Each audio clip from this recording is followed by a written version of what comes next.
Next हम एक structure लेंगे जिसको हम ड्रा करेंगे, डैट इज़ ClF3। अब ClF3 में कौन सी हाइब्रिडाइजेशन आएगी, क्या इसका स्ट्रक्चर आएगा, सिर्फ आपको पेपर में इतना क्वेश्चन गिवन होगा, draw VBT structure of Cl5। और आपने Cl5 को किस तरह से ड्रा करना है, सेम हमारे पास वही है। सबसे पहले आप लिखोगे यहाँ पर क्लोरीन को, और क्लोरीन के पास टोटल कितने इलेक्ट्रॉन प्रेजेंट होते हैं उनको आप लिखोगे। उसी तरह से आप इलेक्ट्रॉनिक कन्फिग्रेशन को लिखोगे। क्लोरीन आपके पास आता है 17 के अकॉर्डिंग यहाँ पर आपने लिख दिया neon, this is 3s2 and 3p5। इसी तरह से आएगा आपके पास नियॉन, टोटल 10 इलेक्ट्रॉन्स हैं। 2 हीलियम के अकॉर्डिंग आते हैं, नियॉन में 10 इलेक्ट्रॉन आ जाते हैं। और आपके पास यहाँ पर आगे 5 and 2 7, वैसे भी ये 7 ग्रुप से बिलोंग करता है, इसके आउटर मोस्ट शेल में है 7 इलेक्ट्रॉन। अब अगर आप इसको इसी तरह से ओपन करके लिखते हो तो ये आपके पास आ जाता है S इलेक्ट्रॉन प्रेजेंट है इस तरह से यहाँ पर। ये आपके पास आ जाता है P1 2 3 4 and 5। अब यहाँ पर क्लोरीन ने बनाने हैं 3 बॉन्ड, और यहाँ पर आपको सिर्फ और सिर्फ 1 इलेक्ट्रॉन नज़र आ रहा है, तो डेफिनेटली यहाँ पर भी आपके पास इसका D होगा। अगर आप लोगों ने सेकेंड ईयर में ही हैलोजेंस को स्टडी किया हुआ है तो सिर्फ फ्लोरीन होती है जो कि -1 ऑक्सीडेशन स्टेट शो करती है। इसके अलावा क्लोरीन, ब्रोमीन और आयोडीन की जब आप बात करते हो तो वो आपके पास +3 में भी एग्जिस्ट करती हैं, आपके पास +5 में भी एग्जिस्ट करती हैं और +7 में भी एग्जिस्ट करती हैं। ये वेरिएशंस शो करती हैं। This is S, this is P and this is D। अब इसने कितने बॉन्ड बनाने हैं, 3। तो एक तो हमारे पास यहाँ पर पहले से प्रेजेंट है, एक जंप करके आ जाएगा यहाँ पर। अब ये नहीं सोचना कि एक यहाँ पर प्रेजेंट है 2 जंप कराएंगे। जब आपके पास यहाँ पर पेयर है और जब आप एक जंप करवा के यहाँ पर लेकर आओगे तो एक आपके पास यहाँ पर ऑलरेडी अनपेयर्ड इलेक्ट्रॉन हो जाएगा। तो 1 2 3 आपके पास अनपेयर्ड इलेक्ट्रॉन हो जाएंगे। लेकिन ऐसा तो नहीं है कि 3 अनपेयर्ड हैं तो ये P2 और D की ही हाइब्रिडाइजेशन होगी, ऐसी कोई हाइब्रिडाइजेशन एग्जिस्ट नहीं करती। तो ये बाकी कहाँ पर जाएंगे, तो आपके पास ये वाला एक D और ये आपके पास S और तीनों PX Y PY and PZ, ये तीनों आपके पास हाइब्रिडाइजेशन करेंगे। और उसी तरह से 1 2 3 4 5 ऑर्बिटल हाइब्रिडाइजेशन कर रहे हैं तो 5 ही आपके पास न्यू ऑर्बिटल्स बनेंगे जो कि आपके पास होंगे sp3d sp3d। इसी तरह से आपके पास है sp3d और आपके पास है sp3d और आपके पास है sp3d। No time to place their electrons. अब क्या करोगे, आपके पास ये जो 5 ऑर्बिटल्स ने हाइब्रिडाइजेशन की है आप काउंट करोगे कि इनके पास कितने इलेक्ट्रॉन थे, 1 2 3 4 5 6 7, 1 2 3 4 5 6 एंड 7 ये आपके पास आ गए। अब they are following sp3d, clear आपको नज़र आ रहा है, 5 हैं तो ये AB5 के केस को फॉलो करेंगे। कौन सी कैटेगरी में लाई करेंगे, 2 आपको नज़र आ रहे हैं यहाँ पर लोन पेयर्स, तो ये आपके पास आ जाते हैं AB3E2 में, जहाँ पर 2 आपके पास लोन पेयर और 3 आपके पास होते हैं बॉन्ड पेयर। और अब आपके पास 3 इक्वेटोरियल पोजीशंस में से किसी भी 2 इक्वेटोरियल पोजीशंस पे आ जाएंगे लोन पेयर्स। लास्ट जो हमने स्ट्रक्चर ड्रा किया था फॉर AB4E, वहाँ पर होता क्या है हमारे पास, अगर हमने उसकी ज्योमेट्री नहीं डिस्कस की तो दोबारा से रिवाइज़ कर लेते हैं। ऑलरेडी हम उसको डिस्कस कर चुके हैं पहले काफ़ी दफ़ा। वो हमारे पास सीसा शेप बनती है, एंगल 120 से कम होके 116 पे आ जाता है ऑलमोस्ट। जो 180 का एंगल है वो भी हमारे पास पहले से चेंज हो जाता है सीसा में, वो थोड़ा सा हमारे पास बेंट हो जाएगा, बिल्कुल लीनियर शेप में नहीं रहेगा। और जब हम यहाँ पर इसको ड्रा करेंगे तो अब हमारे पास क्या होगा, एक हमने लूप यहाँ पर ड्रा किया, दूसरा लूप हमारे पास यहाँ पर, तीसरा लूप यहाँ पर, एक लूप यहाँ पर और ये आ गया। अब आप इनके नेम लिखोगे sp3d sp3d sp3d sp3d and sp3d। Electron pair यहाँ पर और दूसरा इलेक्ट्रॉन पेयर कर दें यहाँ पर प्लेस 1 2 एंड 3। ये 2 हमारे पास आ गए लोन पेयर्स और बाकी 3 के 3 हमारे पास आ गए बॉन्ड पेयर। 3 यहाँ पर लगी हुई हैं फ्लोरीन। जब आप बॉन्ड बनाओगे यहाँ पर इस तरह से फ्लोरीन का ये आ जाएगा आपके पास PZ। ये ओवरलैप का नेम होता है, that is sp3d overlap PZ और इलेक्ट्रॉन पेयर आएगा इस तरह से यहाँ पर। ये भी आपके पास इस तरह से आ जाएगा, यहाँ पर आ जाएगा आपके पास PZ इलेक्ट्रॉन पेयर आ जाएगा, यहाँ पर भी आपके पास आ जाएगा PZ और यहाँ पर आ जाएगा आपके पास इलेक्ट्रॉन पेयर। आप इसको चाहो तो इस तरह से ड्रा कर सकते हो, एक लोन पेयर यहाँ पर एक यहाँ पर रख लें, या फिर अगर आप चाहो तो इसको इस तरह से भी ड्रा कर सकते हो।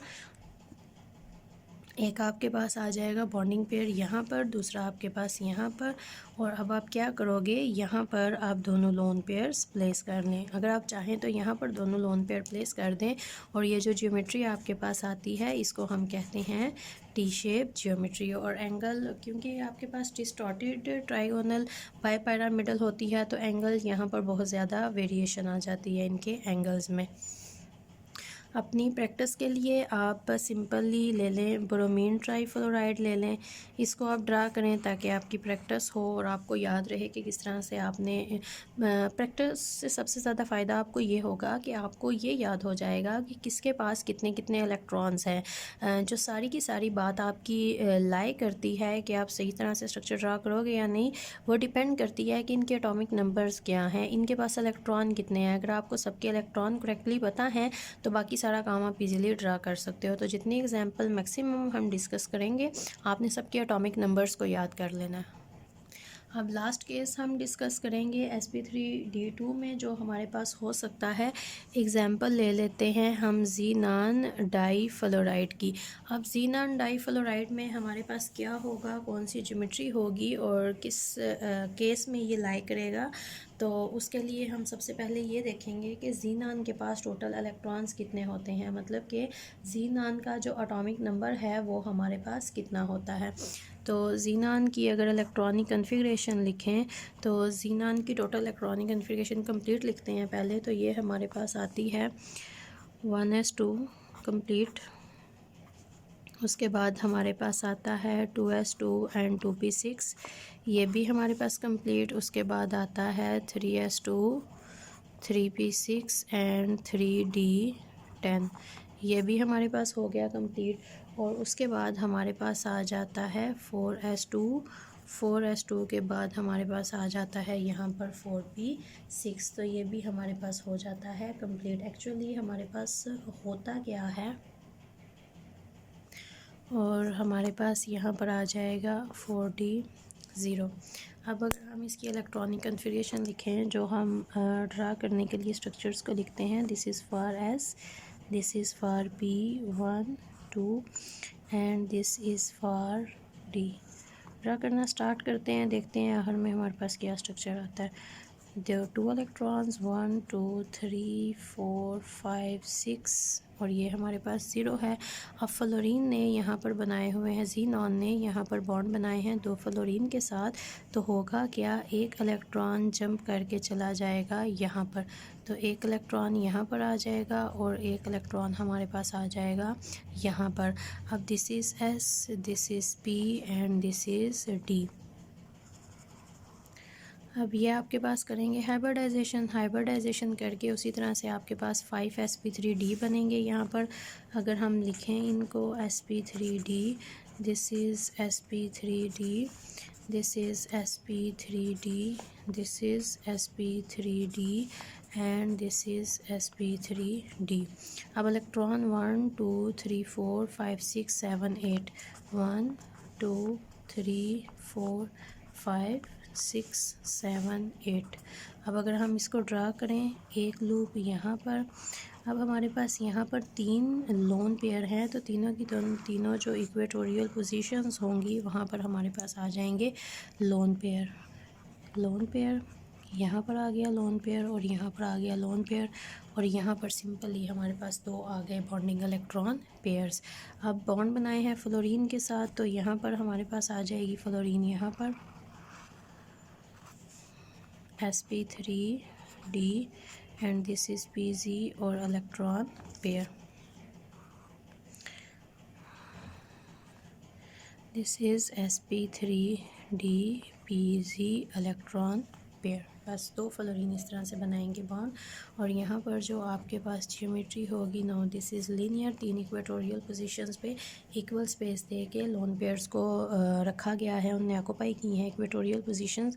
और लीनियर शेप हमारे पास यहाँ पर एग्जैक्टली आ जाएगी, एंगल हमारे पास आ जाएगा 180 डिग्री। और ये हमारे पास हो जाएगा ज़ीनन डाई फ्लोराइड। स्टार्ट में देख के आपको नहीं पता चलेगा ज्योमेट्री क्या है, या फिर आप जो भी माइंड में सोचो, बस आपने उसका एटॉमिक नंबर देखना है करेक्टली, इलेक्ट्रॉनिक कन्फिगरेशन ड्रा करनी है, और फिर आपको आइडिया हो जाएगा कि आपके पास ये कौन सा केस है, कौन सी हाइब्रिडाइजेशन होगी और किसको आपने करना है ड्रा। इसके अलावा बहुत से एग्जांपल्स गिवन हैं, एग्जांपल्स को लें, डिफरेंट एग्जांपल्स को ड्रा करें ताकि आपकी प्रैक्टिस हो अच्छी तरह से। अब ये तो हो गया हमारे पास AB5, जिसमें हमने AB5 को देखा, AB4E को देखा, AB3E2 को देखा, और इसके अलावा हमने AB2E3 को देखा। ये टोटल हमारे पास 4 आते हैं AB5 की फर्दर डिवीजन, जिनको हमने डिस्कस कर लिया। हाइब्रिडाइजेशन सब में सेम आएगी, एंड डेट इज़ sp3d। मैंने सबके लिए वेस्पर के अकॉर्डिंग अलग से ड्रा करके इसलिए दिखाई है ताकि अगर कोई सा भी स्ट्रक्चर पेपर में आ जाए तो आप उसको इजीली ड्रा कर सको, आपको देख के पता चल जाए कि कौन सी हाइब्रिडाइजेशन यहाँ पर होगी। अब उसके बाद जो नेक्स्ट हमारे पास आ जाता है डेट इज़ AB6। अब AB6 में भी हमारे पास बहुत सी आगे टाइप्स आती हैं। पहले तो हम ये देखेंगे कि कौन सी हाइब्रिडाइजेशन को ये फॉलो करेंगे। अब यहाँ पर हमारे पास जब 5 बॉन्ड बनने थे तो ये हमारे पास sp3d था। अब 6 बॉन्ड बनने हैं तो ज़ाहिर बात है हमारे पास यहाँ पर 2 d इन्वॉल्व होंगे, और जो हाइब्रिडाइजेशन हमारे पास होगी वो होगी sp3d2। अब AB6 में भी हमारे पास बहुत से केसेस आते हैं, सारे केसेस को हम डिस्कस नहीं करेंगे, लेकिन कुछ केसेस को डिस्कस करेंगे। जैसे हम AB6 को डिस्कस करेंगे, उसके अलावा हम AB5E को डिस्कस कर लेंगे, और इसके अलावा अगर हम किसी को भी डिस्कस करना चाहते हैं तो हम डिस्कस कर लेंगे AB4E2 को डिस्कस कर लेंगे। बाकी भी डिफरेंट एग्जांपल्स लेंगे, ड्रा करेंगे, जिस जिस सब डिवीजन में वो हमारे पास लाई करती हैं वहाँ पर हम उसको प्लेस कर देंगे। और सबसे पहले हम AB6 को डिस्कस करते हैं। कोई सी भी एक एग्जांपल ले लेते हैं। अगर जैसे हमने सल्फ़र की बात की कि सल्फ़र हमारे पास +2 +4 और +6 स्फीयर्स शो करता है कोऑर्डिनेशन नंबर, तो हम सल्फ़र की ही एग्जांपल ले लेते हैं। यहाँ पर है हमारे पास S, सल्फ़र के साथ ले लेते हैं फ्लोरीन SF6। अगर पेपर में आपके पास आ जाए draw VBT structure for SF6, तो सल्फ़र को भी आपने ड्रा किया है। सल्फ़र के पास आपको पता है कितने इलेक्ट्रॉन्स होते हैं, टोटल इलेक्ट्रॉन्स होते हैं यहाँ पर 16। तो हम यहाँ पर नियॉन को याद कर लें, दिस इज़ 10 इलेक्ट्रॉन हमने यहाँ पर लिख दिए। आगे 6 लिखने हैं, 3s है, उसके बाद है 3ps में आगे 2, तो पीछे बचे 4, तो ये हमारे पास आ गए यहाँ पर 4। अब हमें ज़ाहिर बात है यहाँ पर 6 बॉन्ड बनाने हैं, तो एक s ये हो गया, फिर हमारे पास ये हो गया p1 2, और ये हमारे पास हो गया d1 2 3 4 s p and d, ये 1 2 3 एंड 4। अब सल्फ़र ने यहाँ पर 6 बॉन्ड बनाने हैं, मतलब कि अपने इसने 6 के 6 इलेक्ट्रॉन यूटिलाइज़ करने हैं बॉन्ड फॉर्मेशन के लिए। तो एक P का जंप करके आ जाएगा यहाँ पर, फिर S का जंप करके आ जाएगा यहाँ पर, तो यहाँ पर भी एक इलेक्ट्रॉन बचा, यहाँ पर भी एक इलेक्ट्रॉन बचा, क्योंकि एक एक इलेक्ट्रॉन हमारे पास आ गए यहाँ पर। अब हमारे पास 1 2 3 4 5 6 ऑर्बिटल ने हाइब्रिडाइजेशन की है, और हमारे पास यहाँ पर 6sp3d2 बनेंगे, मतलब कि एक s 3p और 2d, 3 4 5, और टोटल हमारे पास हो गए 6। जितने ऑर्बिटल्स हाइब्रिडाइजेशन करेंगे उतने ही नए ऑर्बिटल्स बनेंगे हमारे पास। sp3d2 हाइब्रिडाइजेशन के बाद 6 हमारे पास sp3d2 बनेंगे। यहाँ पर लाइन में लिखने की ज़रूरत नहीं है, वो हम पहले काफ़ी दफ़ा कर चुके हैं, तो दोबारा से हम उसको नहीं ड्रा करेंगे।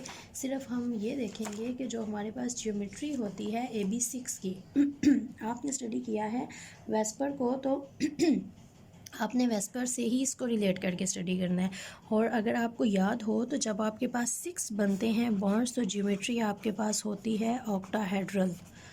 टोटल 8 आपके पास कार्नर्स आते हैं, जिसको हम 3 डायमेंशनल क्यूब कहते हैं। ये वो होगा और 3 डायमेंशनल क्यूब जो आपके पास होता है डेट इज़ ऑक्टाहेड्रॉन।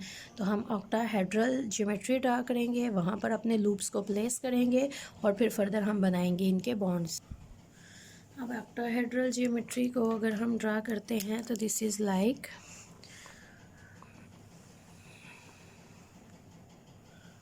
एग्जैक्टली आपके पास ये आ गया और फिर आपके पास आ जाते हैं ये। जब आप 3 डायमेंशनली देखते हो तो ये आपके पास टोटल आ जाते हैं 8 कॉर्नर्स। हम अपने लूप्स प्लेस करेंगे सबसे पहले।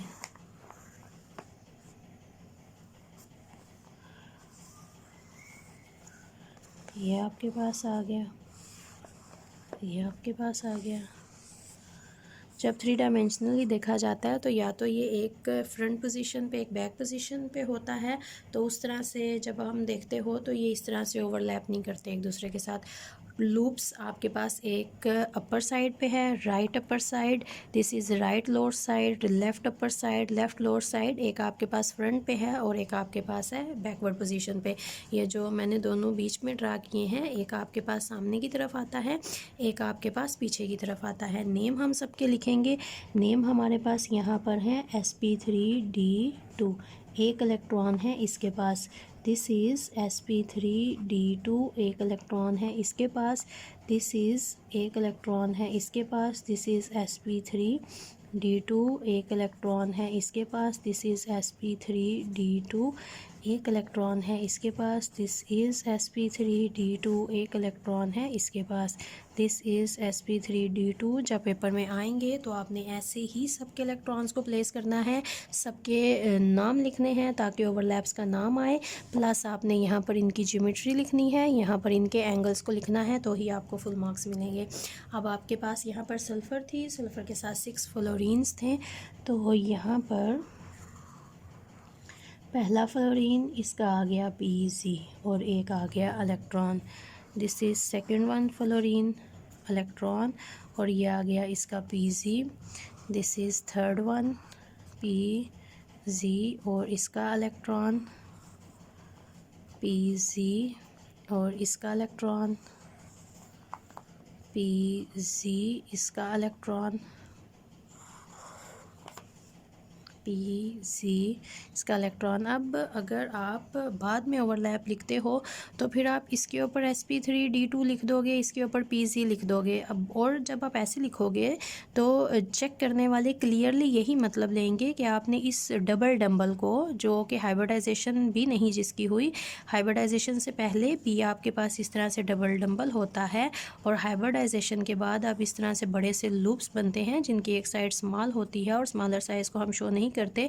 तो जब आपके पास इस तरह से एक लूप आता है, इट्स मीन कि इसने हाइब्रिडाइजेशन की है। This is after hybridisation. जब इस तरह से डबल डंबल आता है तो इसका मतलब होता है कि यहाँ पर इस टाइम कोई भी हाइब्रिडाइजेशन नहीं हुई है। तो यहाँ पर जब आप देखोगे एक लूप का मतलब है ये हाइब्रिड ऑर्बिटल्स है, ये डंबल का मतलब है this is non hybrid orbital. इसका नाम है sp3d2 और इसका नाम है Pz। तो जिसका नाम होगा उसका ही नाम उसके ऊपर रखना है।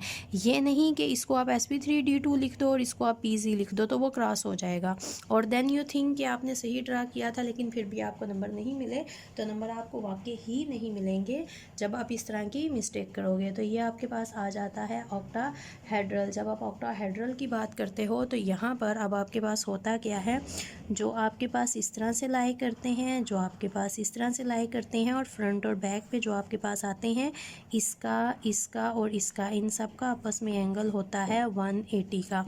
और प्लस आपके पास अब एक जो इस तरह से लाई कर रहा है और दूसरा इस तरह से लाई कर रहा है, तो जब आप इसको इस तरह से देखते हो तो इनका एंगल आपस में आता है 90 डिग्री का। तो ऑक्टाहेड्रल के केस में भी आपके पास दो एंगल एग्जिस्ट करते हैं।